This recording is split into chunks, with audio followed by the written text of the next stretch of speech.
The budgeting process for the school system is very complex.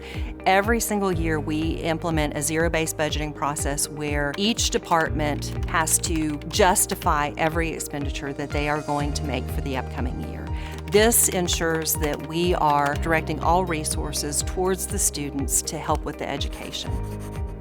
One of the major parts of the budgeting process is determining how we are going to spend the dollars that we have. And each year we start somewhat from scratch. We redetermine how many students we expect to show up, which again will determine how many teachers we have, how many paraprofessionals, how many meals we're going to serve. All of those pieces come through a forecast, and then the dollars that are required to be allocated to support those students are budgeted. We have funding allocation formulas that determine how much is allocated to each school, whether it's discretionary dollars for them to spend on copy machine paper, ink, all those incidentals that are needed for students, or whether it's for your teacher unit allocation so that we can be sure to meet class size.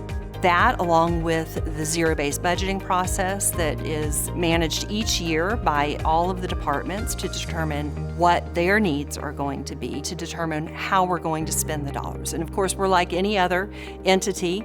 We see increases in health insurance that then cause us to have to spend additional dollars. We see increases in our light bill. We see increases in the fuel usage. So we're also getting estimates to help determine what those costs will be for the upcoming year.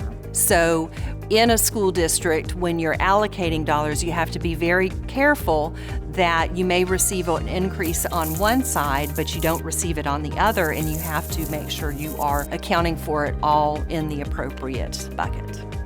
One of the priorities during the budget cycle is always to ensure that we're taking care of our staff, especially our teachers, as we're building the budget and determining what kind of raises and salary packages we may be able to give. At the same time, we are implementing programs that a lot of other districts are not able to implement.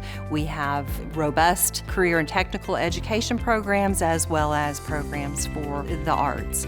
So I think when you look at the extra that we're able to do, you can see that we are appropriately utilizing those dollars in the classroom. Due to some excellence in budgeting that has happened for years and years and years with Sarasota County, we were able to get our rating increased. With that said, we were able to get interest rates that were much more favorable than many other school districts that issued bonds around the same time.